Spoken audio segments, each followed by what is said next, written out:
삼국지를 바꾼 한 번의 약속, 도원결에 그날 복숭아꽃 아래에서 무슨 일이 있었나? 우리는 언제부터 사람의 약속을 쉽게 믿지 않게 되었을까? 말은 그렇게 해도 결국 자기 살 길 찾겠지. 위기 오면 다 흩어지겠지. 이 말들이 너무 자연스럽게 들리는 시대에 이상하게도 사람들은 1800년 전 이야기에 여전히 마음이 흔들린다. 아무것도 없는 새 남자가 복숭아꽃이 만개한 동산에서 목숨을 걸겠다고 맹세한 이야기. 삼국지, 그리고 그 시작에 있는 도원결이다. 때는 후한 말기. 나라는 이미 속부터 썩어 있었다. 황제는 이름만 황제였고 실권은 환관과 외척이 쥐고 있었다. 관리는 백성을 등졌고 백성은 나라를 버렸다. 오늘 세금을 못 내면 내일은 가족이 끌려가고 오늘 전쟁에 끌려가지 않으면 내일은 마을이 사라졌다. 이 혼란 속에서 황건적의 난이 터진다. 굶주린 백성들이 하늘은 이미 죽었다고 외치며 들고 일어난 사건. 이건 반란이 아니라 절규였다. 나라가 사람을 지켜주지 못할 때 사람은 사람을 찾아 나선다. 그리고 그 지점에서 새 인물이 등장한다. 첫 번째, 유비. 우리가 아는 유비는 인덕의 군주, 눈물의 황제다. 하지만 처음의 유비는 그 어떤 영웅도 아니었다. 그는 집신을 엮어 팔고 돗자리를 만들어 생계를 잇던 남자였다. 한나라 황족의 후손이라는 혈통은 있었지만 현실은 굶지 않기 위해 손을 움직여야 하는 삶. 그럼에도 유비는 이상할 정도로 사람을 모았다. 말을 잘해서도 아니고 힘이 세서도 아니었다. 그는 사람을 이용하지 않았다.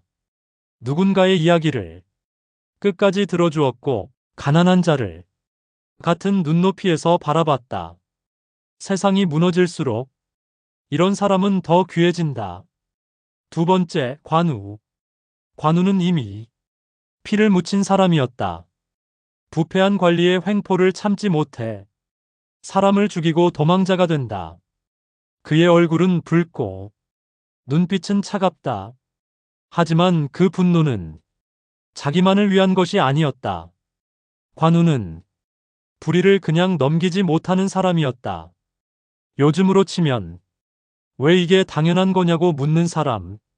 그래서 세상과 자주 충돌하고 그래서 늘 외로웠다. 그에게 필요한 건 힘이 아니라 자기 분노를 이해해줄 이유였다. 세 번째, 장비. 장비는 성질이 전부인 인물로 기억된다. 술, 욕설, 폭력. 그의 이름 앞에는 항상 난폭한이라는 말이 붙는다. 하지만 장비의 출신을 보면 이야기가 달라진다. 그는 돼지를 잡던 백정이었다.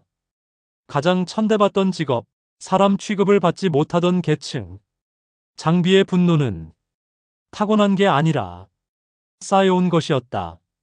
무시당한 시간, 억눌린 삶이 그를 거칠게 만들었다. 이 세 사람이 만난다. 나라가 무너지는 소리 속에서 각자의 상처를 안고서 그리고 복숭아꽃이 흐드러지게 핀 동산에서 술을 올리고 하늘에 맹세한다. 같은 날 태어나지 못했으나 같은 날 죽기를 원한다. 이 말은 멋있지만 중요한 건 문장이 아니다.